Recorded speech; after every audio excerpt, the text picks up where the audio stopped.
Properties ಇನ್ ಮೈಸೂರು. ಇದು 20 ಎಕರೆ ready farm house. ದೊಡ್ಡದು ಒಂದು ಮನೆ ಮಾಡಿದ್ದಾರೆ ಅಮೇರಿಕನ್ ಸ್ಟೈಲಲ್ಲಿ.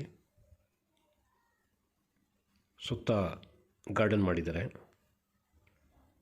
ಎಲ್ಲ ಥರದ್ದು ಅಸಾರ್ಟೆಡ್ ಟ್ರೀಸ್ ಇದೆ. ಒಂದೊಂದು ಕಡೆ ಒಂದೊಂದು ಥರ ಇದೆ. ಸೀಬೆ ಒಂದು ಕಡೆ ಜಾಸ್ತಿ ಇದೆ, ಇನ್ನೊಂದು ಕಡೆ ಮಾವು ಜಾಸ್ತಿ ಇದೆ, ಇನ್ನೊಂದು ಕಡೆ ಅಡಿಕೆ ಜಾಸ್ತಿ ಇದೆ, ಇನ್ನೊಂದು ಕಡೆ ಸಪೋಟ, ಮೋಸಂಬಿ ಈ ಥರದ್ದು ಜಾಸ್ತಿ ಇದೆ. ನೋಡಿ, ಇದು ಮನೆ ಸುತ್ತ ಫುಲ್ ಗಾರ್ಡನ್ ಮಾಡಿದ್ದಾರೆ. ಮತ್ತು ಇದು RCC ಮನೆ. ಇದು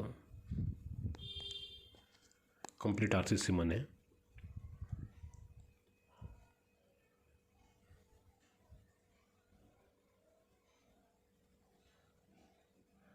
ಇದರಲ್ಲಿ ನಾರ್ತ್ಗೆ ಒಂದು ಡೋರ್ ಇದೆ, ಈಸ್ಟ್ಗೆ ಒಂದು ಡೋರ್ ಇದೆ.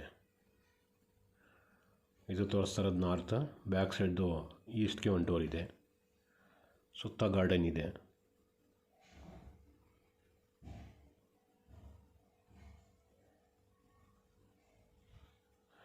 ಇದರದ್ದು ಬೆಲೆ ಹೇಳ್ತಾರೆ 50 ಲಕ್ಷ ರೂಪಾಯಿ ಪರ್ ಏಕರ್. ಟೋಟಲ್ 20 ಎಕರೆ ಇರೋದು 10 CR ಆಗುತ್ತೆ ಟೋಟಲ್ ಅಮೌಂಟ್. ಕ್ಲಿಯರ್ ಟೈಟಲ್ ಇದೆ. Full developed farm house. ಇಲ್ಲಿ ಬಂದರೆ ಏನೂ ಎಕ್ಸ್ಟ್ರಾ ಮಾಡೋಂಗೇ ಇಲ್ಲ. ಬಂದು ಡೈರೆಕ್ಟ್ ಸ್ಟೇ ಮಾಡ್ಬೋದು. ಓಪನ್ ವೆಲ್ ಒಂದಿದೆ. ಮಿಕ್ಕಿದ್ದು ಒಂದು 5 6 ಬೋರ್ವೆಲ್ ಇದೆ. ಎಲ್ಲದಕ್ಕೂ ಡ್ರಿಪ್ ಮಾಡಿದ್ದಾರೆ.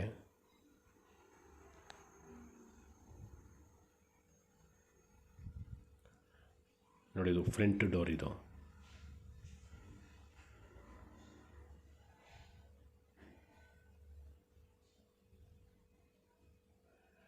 ಈ ಥರದ್ದು ಸುಮಾರು ಜಾಗದಲ್ಲಿ ರೆಡಿ ಫಾರ್ಮ್ ಹೌಸ್, ಹೊಳೆ ಹತ್ತಿರ ಮತ್ತು ನಾಲೆ adjacent, tar road adjacent farm house ಇದೆ. ಅಗ್ರಿಕಲ್ಚರ್ ಲ್ಯಾಂಡ್ಸು ಇದೆ ಫಾರ್ಮ್ ಹೌಸ್ ಸೂಟಬಲ್.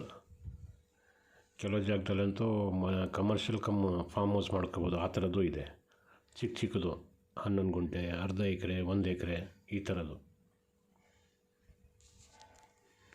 ಆಮೇಲೆ ಬಂಡೀಪುರ ಫಾರೆಸ್ಟ್, ಒಳ್ಳೆ ನೇಚರ್ ಇರಬೇಕು ಅಂತ ಕೇಳಿದಾರಲ್ಲ ಅಂಥವ್ರಿಗೂ 4 ಎಕರೆ, 2 ಎಕರೆ ಈ ಥರದ್ದು ಬಂಡೀಪುರಲ್ಲಿದೆ. ನೋಡಿ, ಸುತ್ತ ಈ ಥರ ಗಾರ್ಡನ್ ಮಾಡಿದ್ದಾರೆ.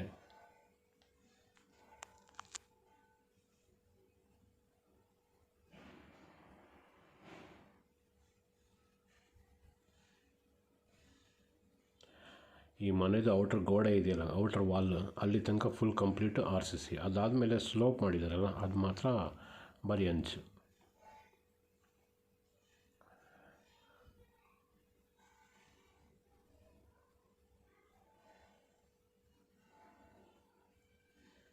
ಟಾರ್ ರೋಡ್ ಅಡ್ಜಸ್ಟೆಂಟ್ ಫಾರ್ಮ್ ಇದು.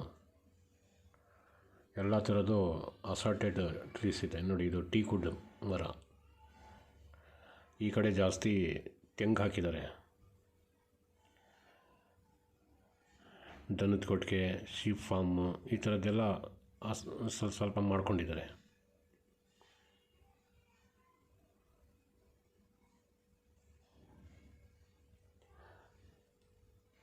ಈ ಕಡೆ ಕೊಕೊನಟ್ ಜಾಸ್ತಿ.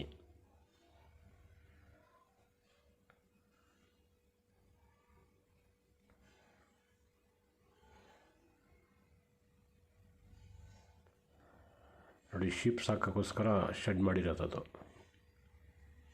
ಶೀಪ್ ಜಾಸ್ತಿ ಇಲ್ಲ, ಸ್ವಲ್ಪನೇ ಇರೋದು. ಬಟ್ ಬಂದು ಇಲ್ಲಿ ಸಾಕೋರಿಗೆ ಬೇಕಾದ್ರೆ ಜಾಸ್ತಿ ಸಾಕ್ಬೋದು, ಒಂದು 50 ಸಾಕ್ಬೋದು, ಅಷ್ಟು ಕೆಪಾಸಿಟಿ ಇದೆ. ನೋಡಿದ್ರೆ ಬ್ಯಾಕ್ ಸೈಡ್ ಡೋರ್ ಇದು ಈಸ್ಟ್ಗೆ ಇರೋದು.